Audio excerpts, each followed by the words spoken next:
We are now going to move on to our technology forum. A number of companies participating in the trade show are going to take a few minutes and give a quick heads up what's new with their company in the coming year.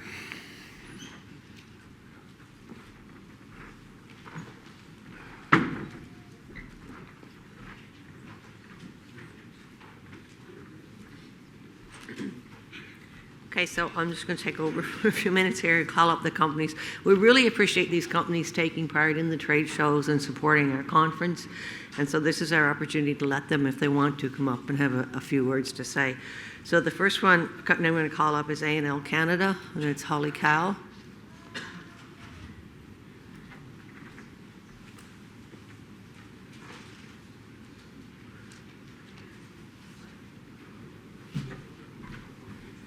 Hello, thanks everyone. I appreciate you guys hanging around a little before lunch. I know we're getting close to that time, and I'm only going to take up probably 3 or 4 minutes of your time, and I'm going to keep it quite brief. So my name is Holland Cal. I work with A&L Canada Laboratories, and I think we've done work with most of the attendants here at one point or another. We specialize in site-specific soil analysis. We do a lot of variable rate scripts, plant tissue analysis, and we work a lot with nematodes and wireworms. But what I'd like to speak to you about today is something we've been asked about a lot in the last number of years, and it's basically how do we put a number on soil health? How do we define regenerative agriculture and sustainability? And we've come up with a continuation of our soil health program called Vitalis Bio. And what we've been able to do is basically take a look down in that top 6 or 7 inches at the microbial populations in there, and we've been actually able to identify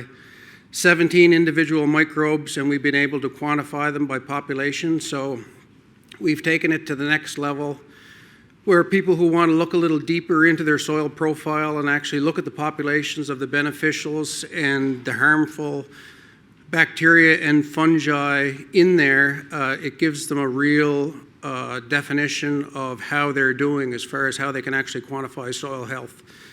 So we've been asked a lot, everywhere from producers to retailers to multinational corporations, like how do we compare soil health from region to region, lab to lab, area to area. And we think we've done a pretty good job in taking it to the next step. And we do have some current research projects going with federal organizations, some local organizations right now, and a lot of multinational groups like the PepsiCos and the McCains and the Cavendish groups. They really want to know what's going on, so they can contribute to this soil health program and really put a number on it so we can compare it from region to region. So I just want to bring you guys up to date on where we're at as far as research goes, and it's not going to stop here. We're going to continue moving it forward. So if you have any questions, maybe drop by the booth later on. We can have a more in-depth chat about it. Thank you very much.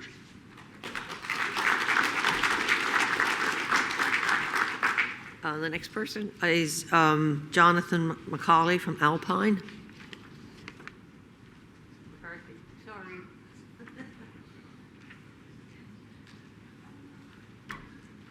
Yeah, John McCarthy. Yeah, area manager with Alpine. I'll keep it really brief. Alpine specializes in high phosphorus liquid starters. We also have a host of foliar and specialty liquid fertilizer products. We actually sell and install in-furrow liquid starter kits and drills and planters. We also sell liquid storage poly tanks, among other things. So swing by my booth and we can chat further. Thanks.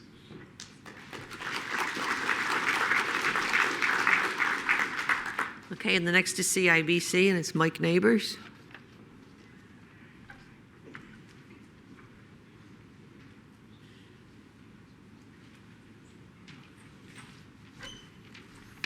Hi, good morning, everyone. Yes, my name is Mike Neighbors. I'm a senior manager with CIBC. I just want to start by saying thank you to the Soil and Crop and to Atlantic Rains Council for having us here and to participate. This is a great event. I'm not going to take up much time either. My specialty and our team's specialty is agriculture financing. We do a lot of it, and we'd love to talk to you about your financing if the opportunity comes up. We've got various, I know this is a technology forum. I'm not going to have any great new ways to improve your soil crop health, but I might have ways to help you purchase some new soil. So if that opportunity presents itself, you'd like to talk to us about that, we'd love to do that. There's various ways. We've got working capital financing, capital investment financing, debt restructuring, succession planning. All those things are important, and we think our team has a pretty good handle on that. Our team, Floyd Jackson is our team lead. I have 3 other colleagues at my level, Les McLean here in Summerside, Anthony O'Coin. We just brought on a new associate. He's a new manager. We're growing our business, so we'd love to have you maybe be part of that. I should mention as well our partners at Wood Gundy, Earl Pickard and his team would love to talk to anyone about perhaps any of their investment needs. So thanks again for the opportunity, and enjoy the rest of the conference. Thank you.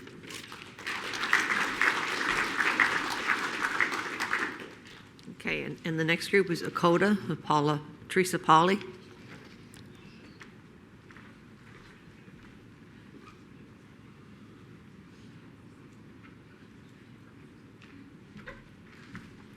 Thanks for the opportunity. It's great to be here. I think this is the first year ECODA has had a blue booth at the event, and we're happy to be here. ECODA stands for Eastern Canada Oilseed Development Alliance.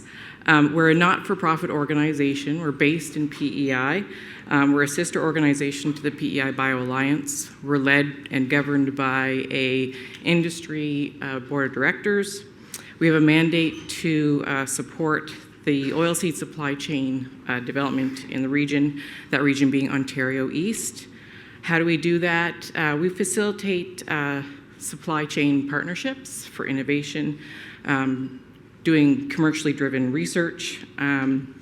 We also take the paperwork burden off of industry when we're looking for funding. Right now, we are finishing up the CAP program, 5-year CAP program.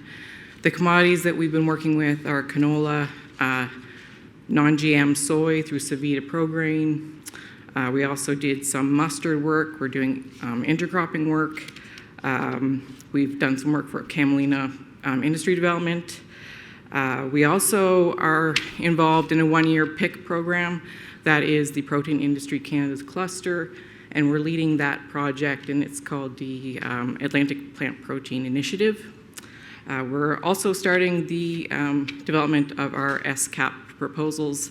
We've got lots of programs in that, really focused on intercropping, rotation with potatoes, more canola work with biostimulants, and then continuing the non-GM soy with Savita ProGrain. We have a booth. If you have any questions, please come see me.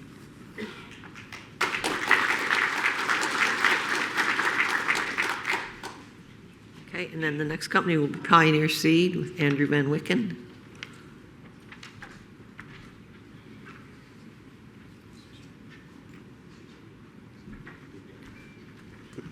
Thank you. Thanks the Soil and Crop for giving us this opportunity to talk here.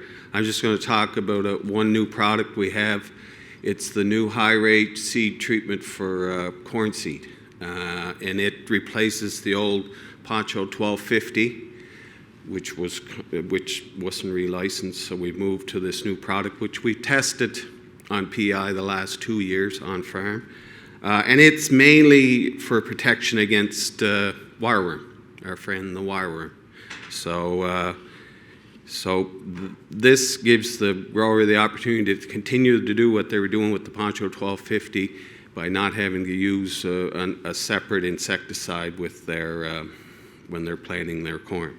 So anyway, if anyone has any questions, you can come. I have the booth at the back, and I have some nice visual picture there of a bit of a disaster I had on my own farm with wireworm, with not adequate protection on it. So anyway, stop back and have a chat. Thank you.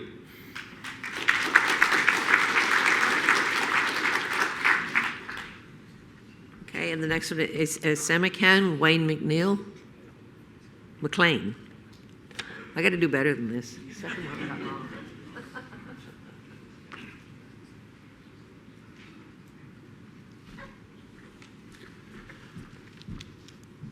Good morning, everyone. Thank you for taking the time to listen to our spiels for a few minutes here. But show of hands, people have recognized the name Semican in the room?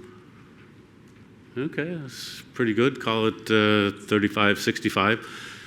So I'll take a couple of minutes to introduce and reintroduce Semican to the group. Semican is a Quebec-based company that started as a cereal seed company and over the years has evolved, the last 40 years, to commercial products, export development, and crop diversity. Teresa mentioned about camelina. It's one of the things we're investigating right now. And moving forward, we're going with the philosophy of local everywhere. So we're based in Quebec, but we're developing areas in Ontario and the Maritimes to try to find local partners to, do seed growth, cleaning, treating within those local areas, so product doesn't have to be grown here and sent somewhere else and then come back here to be planted. Those crops that we're strong in: oats, hulless oats, barley, malting barley, rye, mustard, peas, buckwheat. You see a lot of talk about mustard lately because it is an interesting crop going into Europe. Up until a year and a half ago, there was no physical presence in the Maritimes. Myself, I live in the sprawling metropolis of Emyvale, PEI, so population, 110 or something like that. And Matt lives in the valley. Matt Taylor, who's unfortunately not here at the moment, he's our seed specialist. He lives in the valley in Berwick, Nova Scotia. So working with the seed sales team to get seed planted in the ground, do buyback contracts, and then process those products for sale domestically and internationally. And we sell into the pet and human food industry. So all those products that I mentioned, we provide seed. We also will do buyback contracts, forward contracts, spot buys. So if there are any questions on any of those products, please stop by our booth or anything else we may be able to help you with, and we'll do our best to do that. Thank you.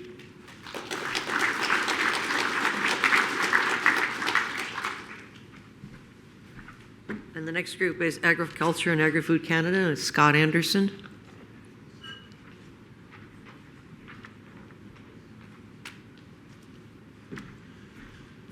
Good morning, everybody. Thanks, Margaret. Just a very quick update here on one of our new initiatives. Actually, we launched it today, actually. It's kind of a fun little project that we came up with. As most of you probably know, we've done a lot of research over the past number of years trying to reduce fertilizer use in different cropping systems. And, the battle, it's still tough to get adoption of that, which is kind of weird given the price of some of these inputs lately. But, we're going to try something a little different in conjunction with Yifang that works with us and Roger Henry, who's here today too. We've got a little field in Harrington where we're going to put some potatoes in this in 2023. It came out of red clover this past year. And what we're going to do, we're not going to put any fertilizer on it. And we're going to leave it up to you folks to try to guess what kind of yield we're going to get off that field in the fall.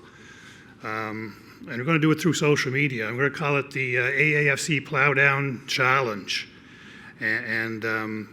So if anybody wants to participate, you can look me up on Twitter or send me a friend request on Facebook, and I'll create a group where we can show all the things we've done so far, and in the summertime too. So we have pictures over at our booth there at AAFC. Come on over and see what we've done so far. It's meant to be a fun little contest. I think there'll be a small prize at the end of it. And like I said, Roger's doing the field work. Do you have anything to add there quickly, Roger? Basically, we took a patch of real good red clover, we plowed it in August, and we planted radish and barley in it. Right now I got a crop of radish and barley. Well, it's not looking too good today, I guess, but before we hit the frost, it would be probably 16, 18 inches, so a real good cover. We put some potassium on last fall. Soil levels are high in P, and we'll probably put a little potassium on it again, and with some mag probably at planting, but there'll be no nitrogen fertilizer.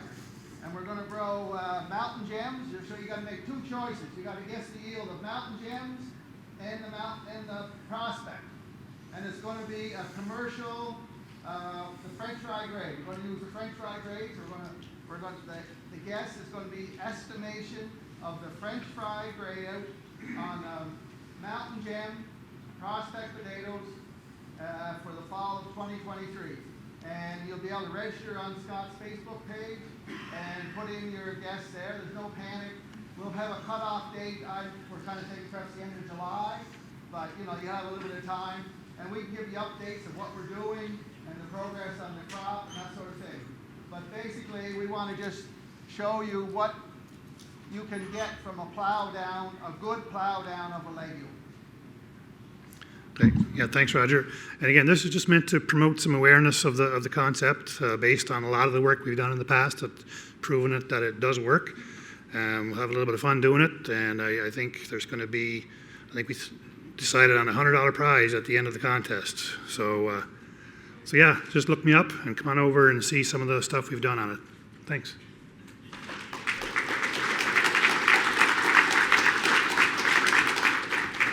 That sounds interesting, doesn't it? Okay, we've got two new groups with us this year that haven't been in the trade show before. And the first group I'd like to call up is the PEI Watershed Alliance.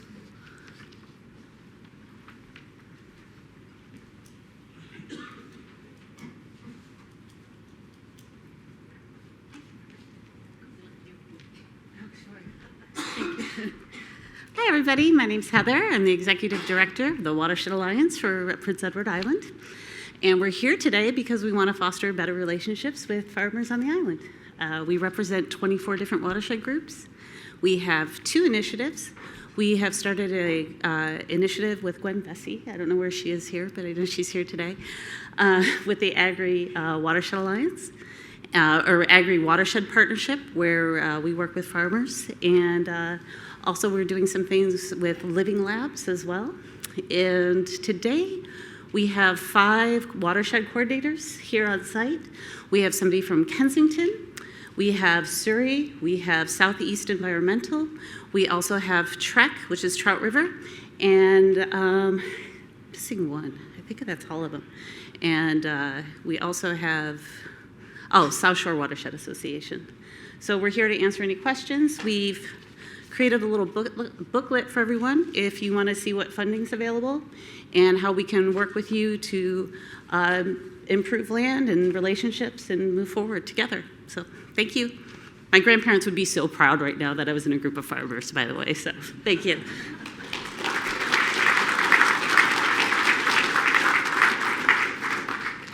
Thank you. And the next group is the PEI Invasive Species Counts.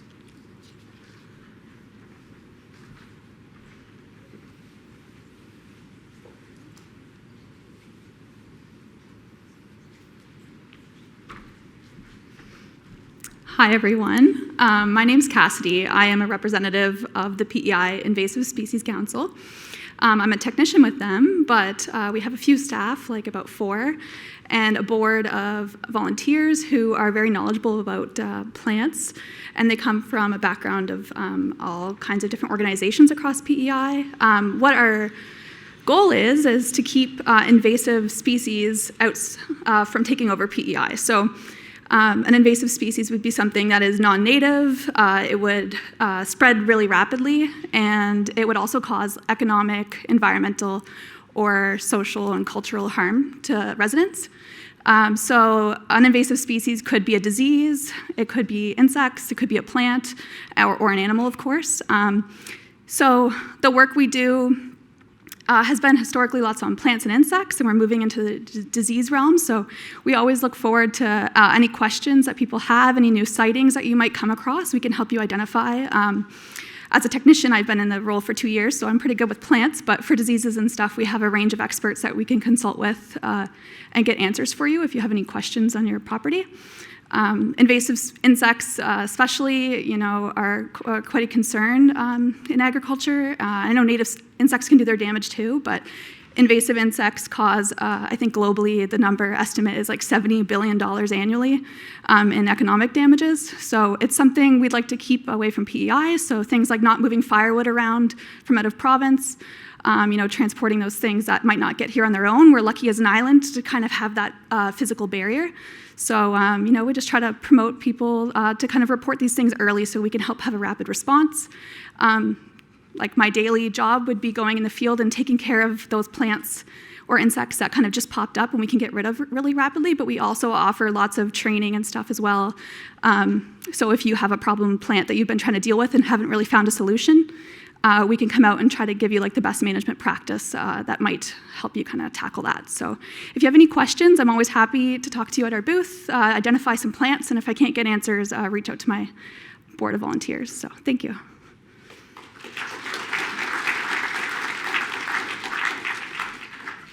Okay, and our final company for today is Syngenta, and we've got Eric Richter here with us.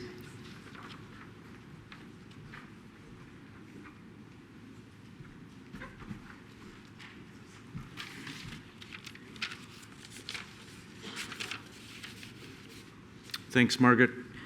I'd just like to start off first by saying thank you for the opportunity, and I've attended quite a few similar types of conferences in my career, and you folks are blessed. The work that the PI Soils and Crops, along with the Atlantic Grains Council, have put together here today has been an awesome program. Was here yesterday, same thing. I'll keep it short. On behalf of Syngenta, again, Eric Richter, my workmate, teammate Amanda Walsh are working here as a team in the Maritimes. And just want to highlight a few products. It was pretty cool yesterday to hear Misty talking about soybeans. I did a presentation with the Soils and Crops here. I guess it was our last one in person, maybe, February of 19. And I had finished with the top 10 soybean sort of hit list, and one of them was in the Maritimes. We're not in Quebec, we're not in Ontario, we're not in Manitoba, but we needed one application of a fungicide to maximize yield and profitability, and it was really cool to sit there and listen to Misty. And Miravis Neo, a new intro into our portfolio, would serve that purpose. In terms of corn, there's a lot of dairy producers. There's growers that don't grow potatoes, and there's growers that, of course, have potatoes on the island. Acuron, truly best in class, one of the largest volume herbicides for corn production in North America. And whether you're putting cover crops in the fall, following your corn crop, or the following year, we've got a pre-emerge rate, and we've got a setup rate, and we've also got a full season control rate. But you know, in my opinion, I remember I heard this very early in my career, the only good weed's a dead weed. It's a little bit of a strong statement, but for those that manage crops close up, the only good weed is a dead weed, because they come back to bite you if you don't strive for perfection. The last one around corn was certainly lots of discussion about below ground insect management on the island.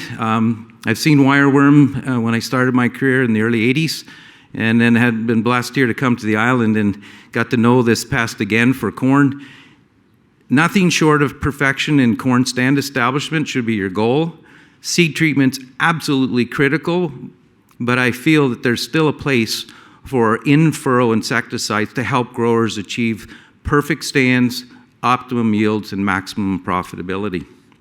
For those growers that have been working with us on the Syngenta Stack Cereal program, thank you. It's been quite a ride. It's been fun, and we're not done yet. But whether it's using our growth regulator, Modus, Quilt, Trivapro, or Miravis Neo, and our head blight and leaf disease product, best in class, Miravis Ace, I think there's still incredible opportunity in the Maritimes and here on the island to continue to move forward in our cereal production systems. And the last one, excuse me, you can tell by my gray hair, I've been around for a little while. I was, and I vividly remember this, sitting in a classroom in Guelph and listening about two things: genetically enhanced crops, and the other was biologicals. And I see some gray hair in the room. Genetically enhanced crops, I've seen that come from conceptual stage through to BT corn, Roundup Ready soybeans, Nature Guard potato. Some have stuck, some have not. There might be a few in the room remember Nature Guard potato. But those crops have proven their value in the agricultural system. The other one I mentioned was biologicals, and it's funny, I've seen this sort of about 3 times now in my career. We've gone around and around. We used to laugh at the Amish and the Mennonite farmers in Ontario that were grinding up seaweed and spraying on their crops and putting molasses on. But mark my words, in agriculture, we've heard a lot about greenhouse gas, mitigation and sustainability. Carbon is starch, nitrogen is protein, and there's no or very few biological systems in the world globally, whether they're natural or human managed, that's not driven by nitrogen. It's not driven, it's nitrogen. You can't grow carbon without nitrogen. And so one of the things I want to close on is the biofertilizer products. You're going to hear more about this. And Syngenta launched in with a Canadian exclusive on Envita. Whether you're a potato farmer, corn farmer, cereal farmer, I think the biofertilizer area for you as growers has tremendous opportunity. I wish I didn't have any gray hair, because I think biologicals in general, for you as producers, you do need to watch this space. Yes, even with BT corn, there were a lot of naysayers, but I would encourage you to try and the products, the technologies. I'm a real big fan of on-plot farm work, and you need to try those products for yourself and decide whether they have a place in your system. So thanks again for the opportunity. Thanks, Margaret. I think I'm over my 3 minutes.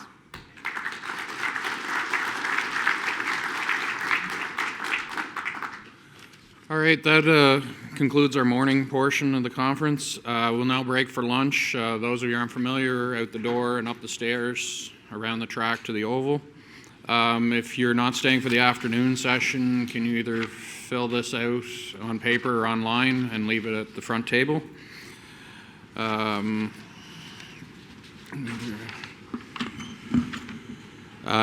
again, if you're not registered and don't have a name tag, make sure you get that before you head upstairs.